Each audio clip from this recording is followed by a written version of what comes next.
YouTube Frogs, second half of HSR 3.0 is here, and that brings the first of many Greek-inspired characters. In this video, we'll be diving into Aglaea, explaining her kit in digestible fashion and showcasing her power at E0. This is going to be done on the Creator Experience server, and of course, that means things are subject to change for full release, so keep that in mind. Let's start off with a full guide on how Aglaea works.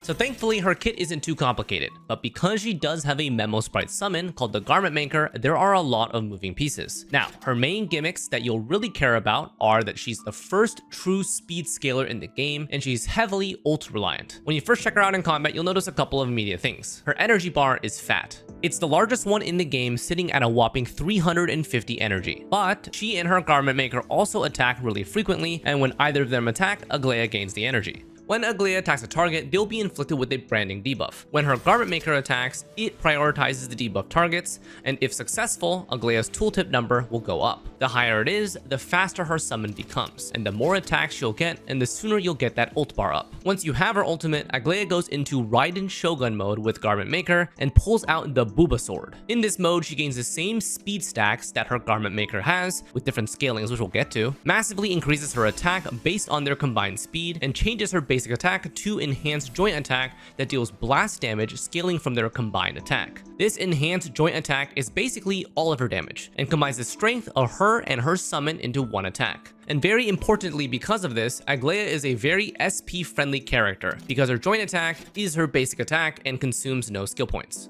It also doesn't generate skill points, but that's okay, because if it did, you'd have unlimited skill points from how fast she attacks. With all these buffs comes a countdown that has a set speed on the action bar. For those of you familiar with Firefly, her ult cooldown is the same concept. Once she's in ult mode, she attacks a lot. And this is important. We want her to keep attacking and keep funneling energy to her to bring back that 350 energy bar. If that countdown bar ever reaches its turn, Garment Maker will self-destruct.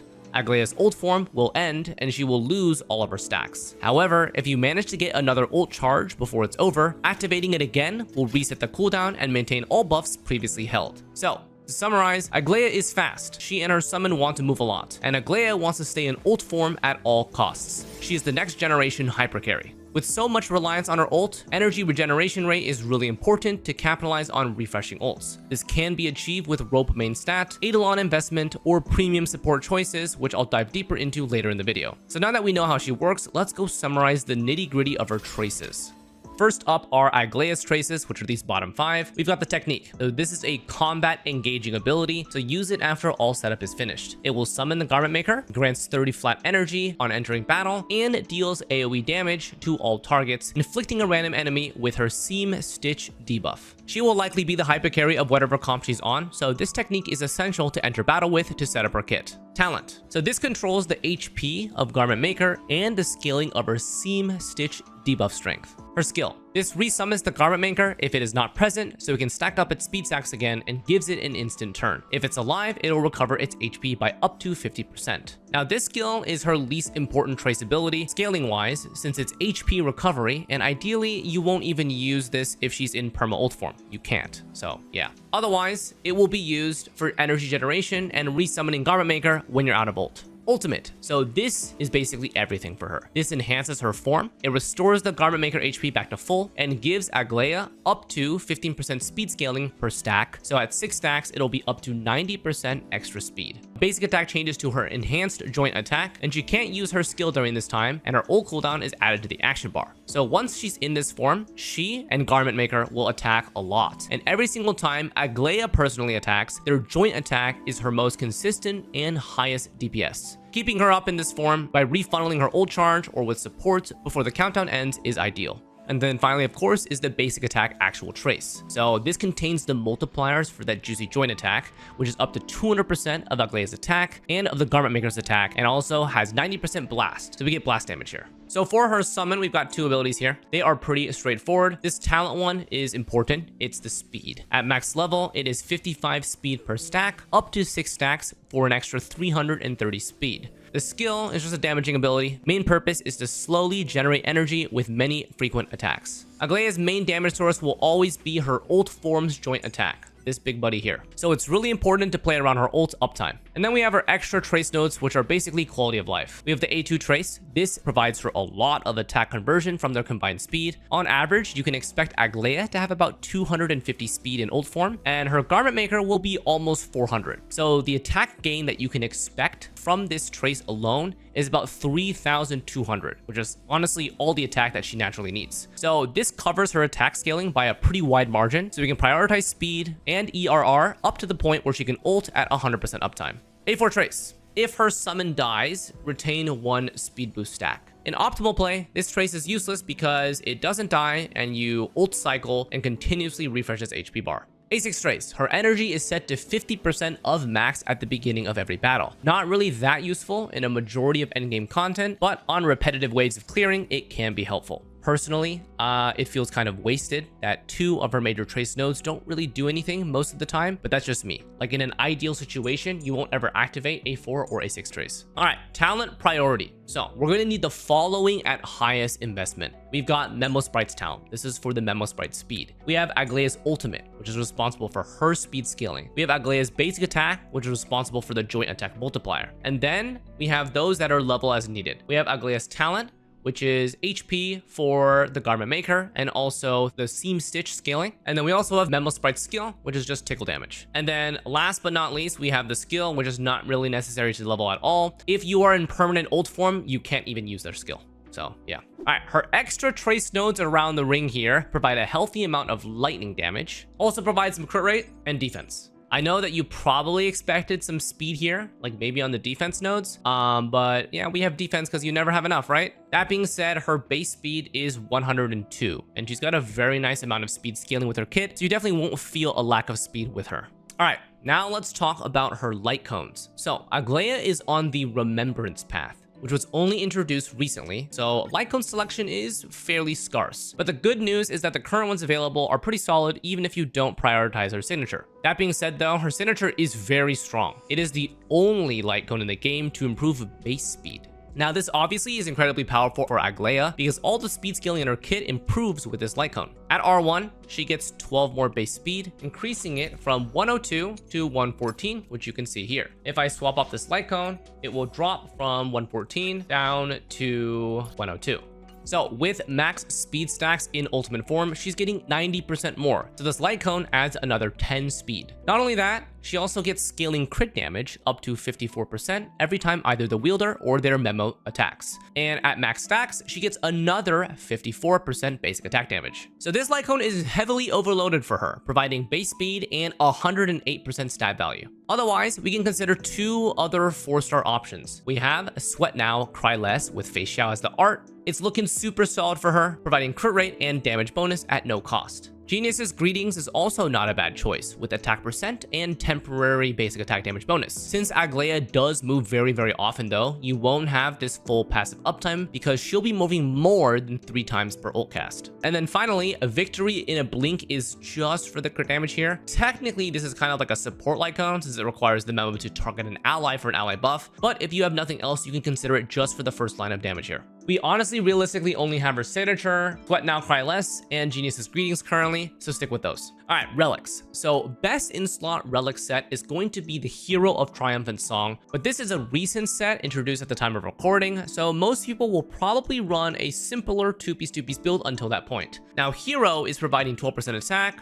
6% speed, and 30% crit damage at basically 100% uptime since her memo attacks way more often than she does. Otherwise, we can run a combination of 2-piece speed and 2-piece crit rate. This is going to be the standard for most of you. You guys can find full value for this 2-piece combo in this singular domain called Path of Uncertainty. This provides both the Sacerdos, which is the speed set, and also Scholar, which is the crit rate set, for a nice 2-piece combo. Now, the reason why we are prioritizing these two is because she attacks so much, and with her signature LC, she gets a bunch of free crit damage. So you want to prioritize speed for sure, because that's her scaling, and then capped crit rate first before other stat investment. All right, and then for the 2-piece Planar Ornament set, we have the newest Banana set. It's extreme value. It provides a base base of 16% crit damage, and also up to 48% if they have their memo on the field. Now, if you don't have this set ready, you can also consider 2-piece Rudolin Arena. It's weaker, but it still does provide crit rate help and basic attack damage bonus. Try to aim for Banana 2-piece Planar because the 48% crit damage bonus is fairly significant for her overall build. For her main stats, we are going crit rate or crit damage body,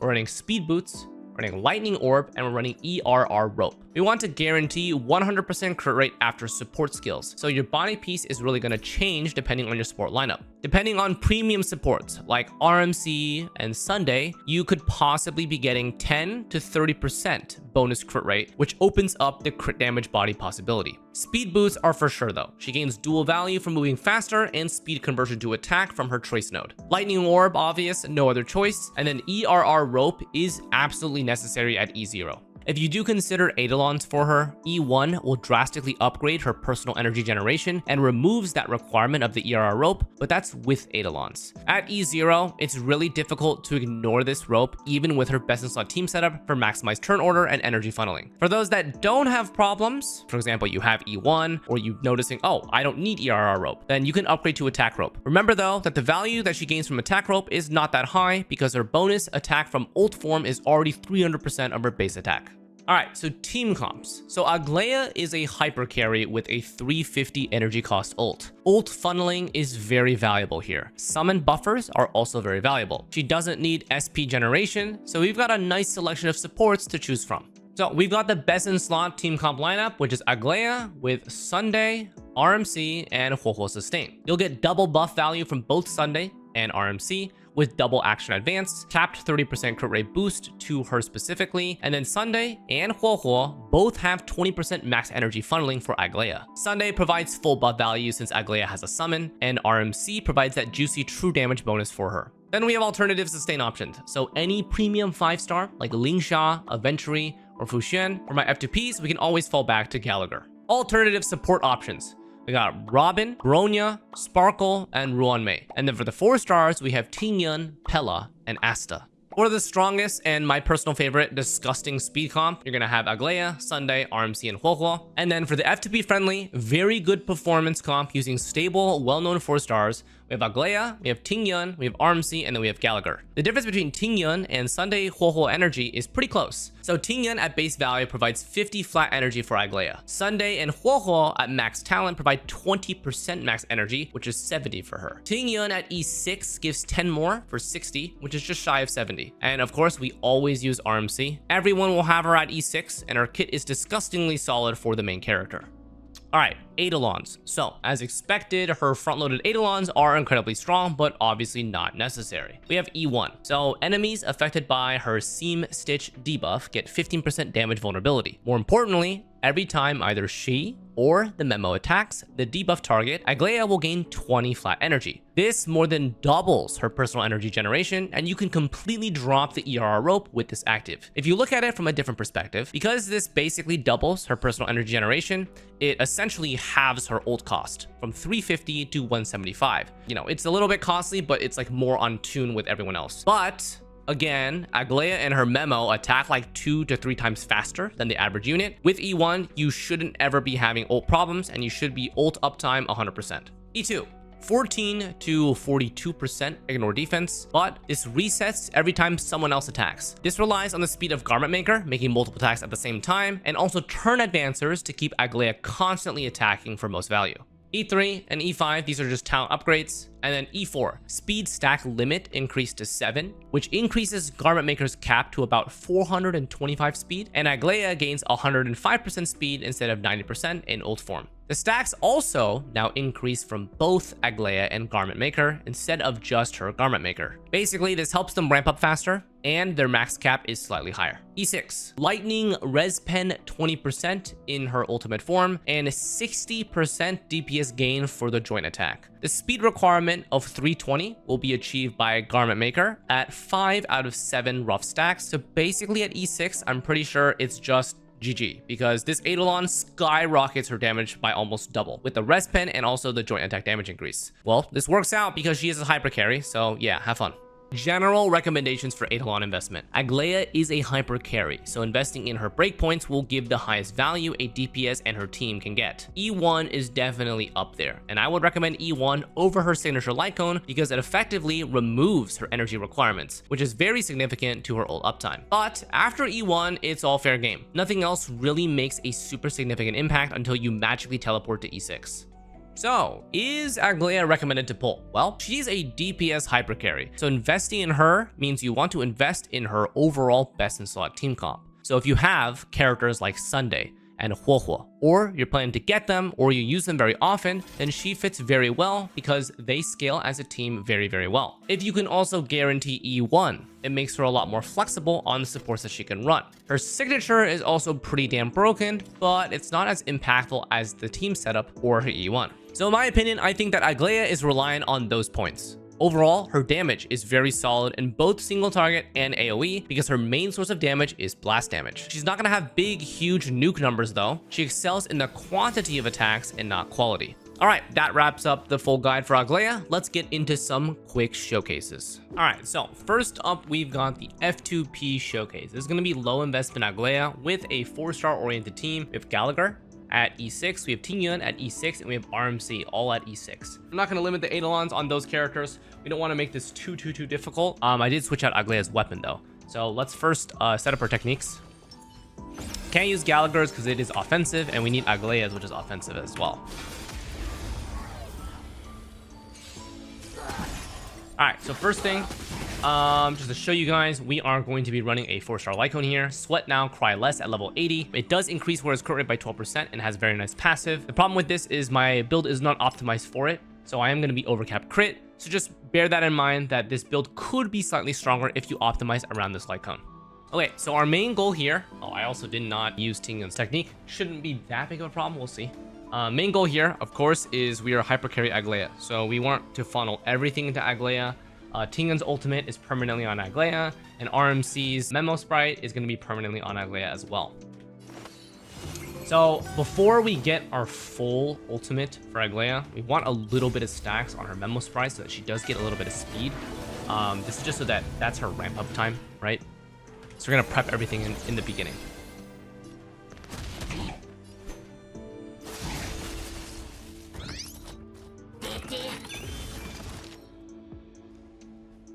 This is a little unfortunate because Memo Sprite ideally is going here before the memo happens.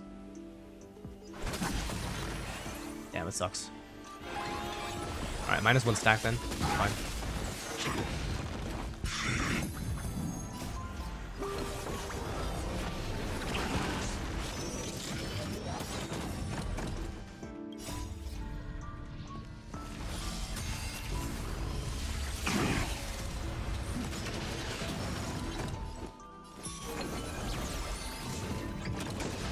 Okay, do not one-shot Aglaea, please.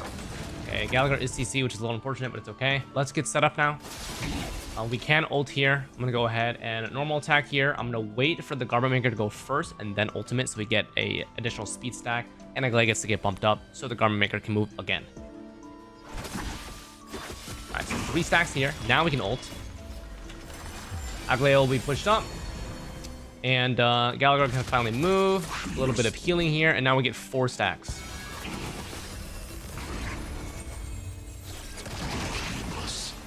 Okay, now we get a turn boosting, which is really good here. Get 5 stacks. And kill some enemies. Tingyun's just about to get her ultimate. We'll funnel into Aglaea. Okay, we'll do that right now. In case she gets hit again.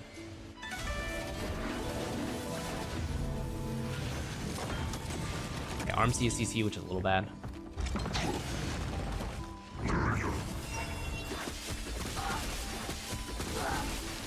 Okay, get the buff going.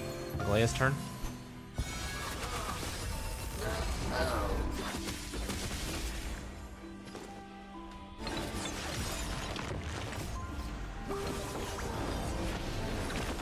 Five charge. I'm gonna probably greed a little bit here. Only use it when we absolutely need to. I'll probably do an attack here and then use it.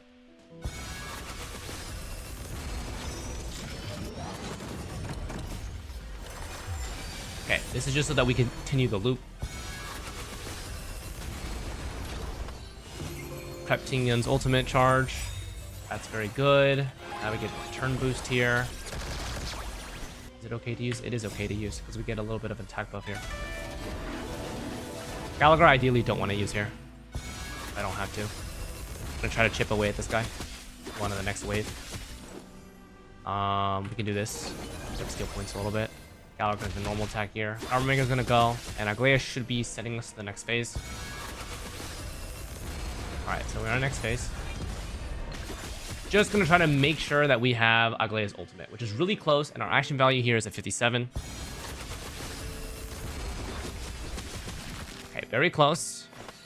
Let's prep up Tingyun now. If we E and then we Q, that will give 59% into 99%. Okay, we can go ahead and E here, but I'm not gonna ultimate just yet. I'm gonna wait for the Garment Maker and Aglaea to go first.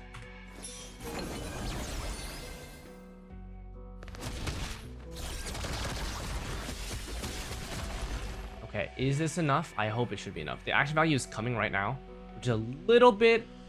Let's see, how much? 321 out of 350. I think we're just shy. Okay, how we have to do this, I think I have to auto here and then immediately RMC ult to push Mem up to get a turn boost buff. So let's do that. Yeah, we're just shy. Okay, so I need to do this. This means that Mem can go, and then we immediately get a turn boost on Aglaea so that she can go right before she gets her buff removed. Now we need to do this because we don't want to lose the stacks. Okay, so this is the really like tricky thing about her with this comp, right? We're basically trying to min-max absolutely her ultimate charge. So once he summons, we're gonna target the ads to get more energy off of kills. Okay, so now he's gonna summon ads. We can finally use Gallagher here. I'm gonna target right side. That's where Aglaea is. Also where Tingyun is as well. Okay, so now we can go buff here. Tingyun's almost ready to ultimate, which we're gonna need pretty desperately. Switching targets here, that's good. AV is at 57, gonna watch out for that. Only one skill point left. Okay, we get this. This is very crucial right here. We need to make sure that we get everything here. Keep funneling. Get turn advancement. We can auto here. M's going to go. Almost ready. 28 AV. I think we should be good. Okay, so we're gonna be able to get it here. I'm gonna let Garment Maker go first. Okay, Garment Maker go. Okay, Garment Maker goes. Then we can steal the turn in here. Then we can do this. Okay, so I can just auto here and wait. And then we get the Mem boost. And then I can ult afterwards.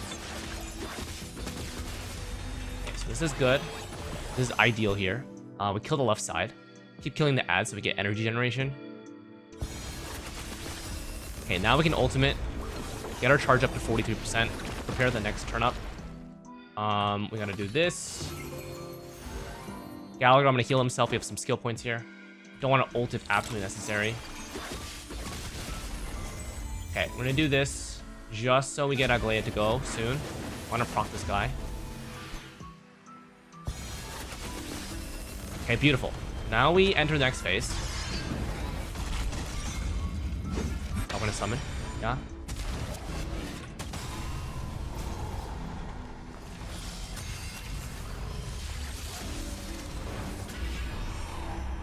Need to focus this side again. Aglaea is a bit away, but I'm going to wait until Garment Maker goes first because I believe also we have Mem coming up.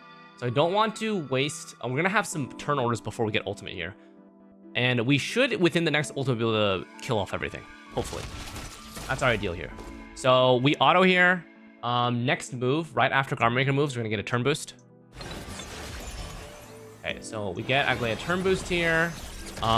Then we can use ultimate here because we refresh our charge. Okay, now I'm going to target this side. Let Garment Maker go first. Okay, good. Now we ult. Goes again, and then we have another turn here.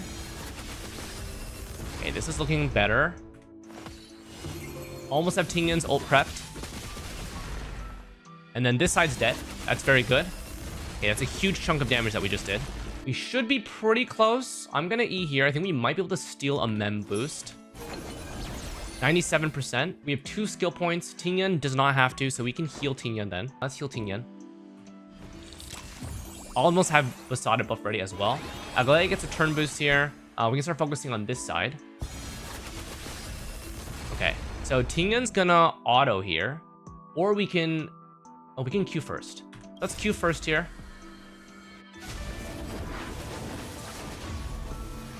And then we can prep E here. Let's see, who's going next?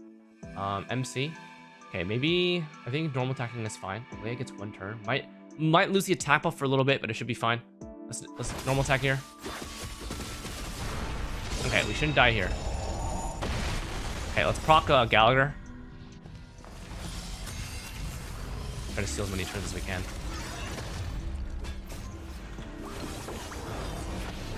Okay, this is good, this is good. Okay, we're alive. Okay, and then we get this refreshed. Aglaea's gonna go, and I'm gonna pop her ult right afterwards. This means, you know, it's the action value at 4 here. It's very, very precise. Very, very precise, but we're making it work. Okay, perfect. Target this one. Okay, ads are dead. We have 1 ad left. If I do this, then we get them to boost, which is very good. Okay, now we can target this, and we should be wrapped up. Very, very soon we're wrapped up. I think it should be close to ult here. We have... It's like almost dead. I don't think we lose here. Just to be careful, I'm gonna heal RMC. Pop her up. Okay, doing this. Get a push forward here. Into this. Ooh, did we do... No, no, no. Is this one-shot me? Might one-shot my team. Ooh. Oh my goodness. Okay, barely managed to live here. With a little bit... Okay, so we're okay here, but in some certain cases, we may not have been. So if I made a little bit different mistakes, I wouldn't have been able to clear this. But we still managed to do it here, which is good. So Aglaea gets to go. And then Tingyun's still ready. Break bar's down. And then if I do this, we get another turn, and then it should be dead. So Aglaea's gonna go here. Dead. Alright, so 5 cycles. Took 5 cycles. Not bad. Alright, so now we're back with Aglaea's premium team. We've switched out Tingyun with Sunday, and we switched out Gallagher for Huohuo. Huohuo and Sunday, actually, are both 20% max energy transfer instead of flat energy. So this gives Aglaea 70 for both of their abilities. Sunday is also turn advance along with RMC. RMC is never being replaced. She's too powerful for this comp. So we have true best in slot here because we have double energy fund and double turn order for Aglaea. So let's begin. We can use everyone's techniques here.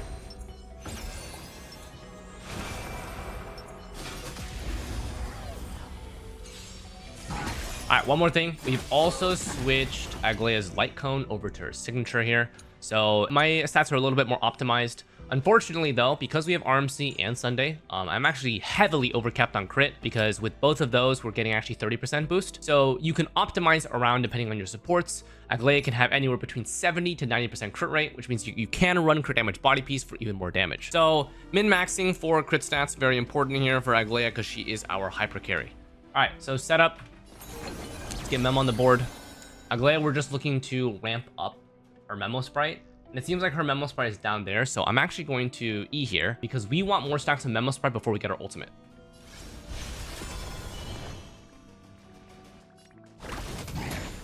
Okay, slow ramp first. Mem's coming out soon.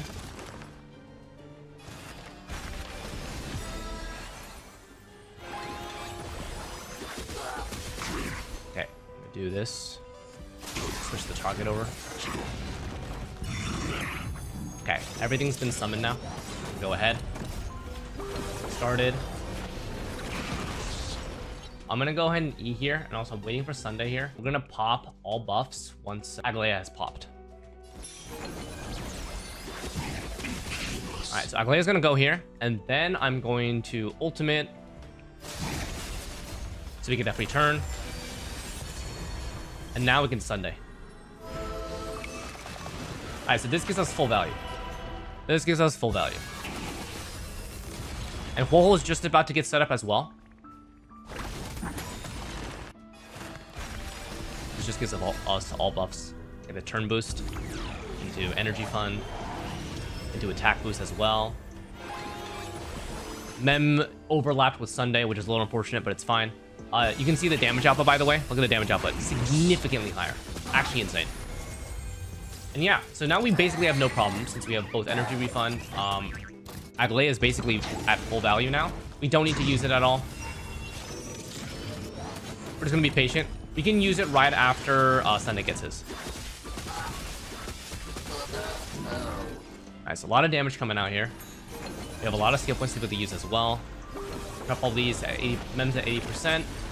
Aglaea is going to go here. And then I'm going to go Memo. And then we can ultimate because Sunday's just about to go as well. It's just a maximum refund, basically.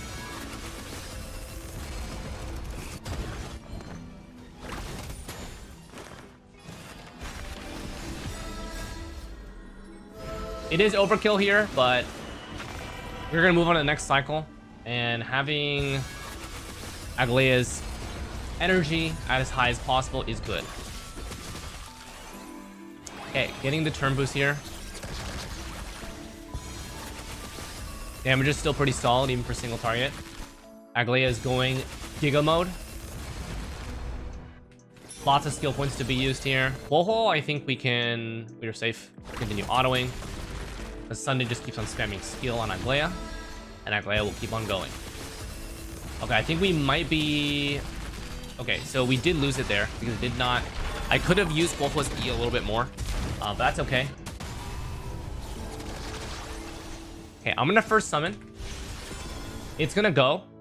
And then I'm gonna ult afterwards. We get one extra stack. But it's fine. No big deal. Okay, now we go. Now we're fully prepped. Alright, let's get back into business now. We can E here into an ultimate for an immediate turn boost because Aglaea just went. The ramp up is much faster with this team, so you don't really need to worry too much. And then Huoho can... I think auto attack is enough. Yeah, auto attack should be enough. Okay, auto attack enough. Everyone gets a little bit more energy. Sunday's about to ult right now.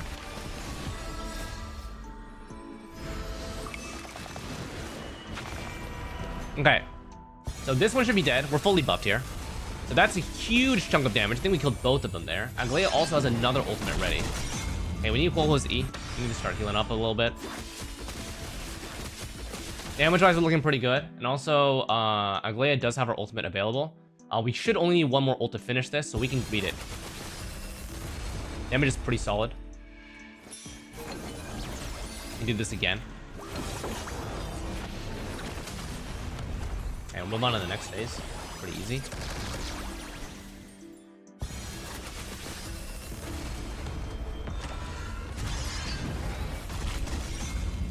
Okay, we do need Huoho to heal up.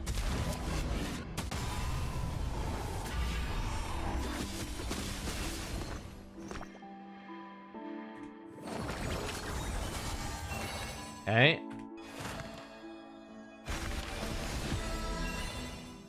So we're good here. We auto here. Into Memo, into ult. Right before it ends. Now we Sunday. So you can see how we greeted Aglaea's ult pretty heavily there. And so this basically guarantees we have full value, right? Kill all the ads. I should have pulled it earlier, so I got the energy there, but that's okay. A little bit of a misstep. Totally fine. I just kill the ads here. And Aglaea can ult again if she needs to. We don't need to, though. So I'm going to go ahead and do this. Mem's going to go, and I'm going to be able to buff right here. And then we can ult afterwards. Nice. Okay, I'm going to go ahead and ult because I can steal this turn here.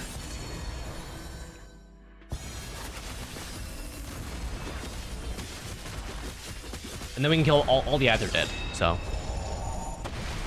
Yeah, we're basically in the clear now. Much faster. A lot more damage. Aglaea is just chilling. And then we can ult again. And then the energy refund just repeats itself.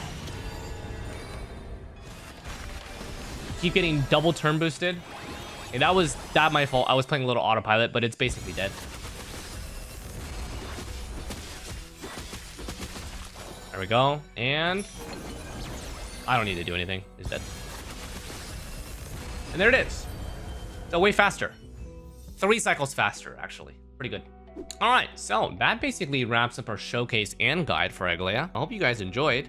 So we did 2 demonstrations there. We did an F2P showcase with a weaker light cone, just to show you guys like what the bare minimum can achieve. Obviously, we did have E6 Tingyun and E6 Gallagher. Without those, it's going to be a lot more difficult, but everyone should have RMC E6, so that one is a given. You guys can notice the difference between the F2P and the premium comp. The premium comp cycles way faster, and that's expected. 3 cycle clear versus a 5 cycle clear. Pretty significant changes. Aglaea's looping, you can greed a lot more in premium comp, and this allows her to basically guarantee that she stays in her form, whereas in the other one, we basically had to use everything to min-max exactly how much energy she could get. With 350 energy, it's very expensive. And without E1, we're not getting the extra 20 energy per attack. So it is pretty significant. But that's fine. We're just aiming to showcase her at E0. Let me know what you guys think of her in the comments below and what you guys think of this kind of hypercarry style gameplay. Definitely reminds me of the old school Dill. If you guys remember Dan Hung IL. But Aglaea does not use skill points because all of her damage is from basic attacking. She also doesn't generate skill points, but I think not consuming them is more important as a DPS because she is flying all over the screen doing millions and millions of attacks. So yeah, don't forget to like and sub. Let me know in the comments what you guys think of her, and also any feedback. I appreciate you guys' feedback very much. Want to make these videos to be basically like easy to understand guides, but I can showcase to you guys the difference between these characters without overwhelming you with a bunch of numbers. Nothing wrong with numbers, but I think that we've got enough of that. So yeah, thank you guys very much for watching, and I will see you guys on the next one. Take care.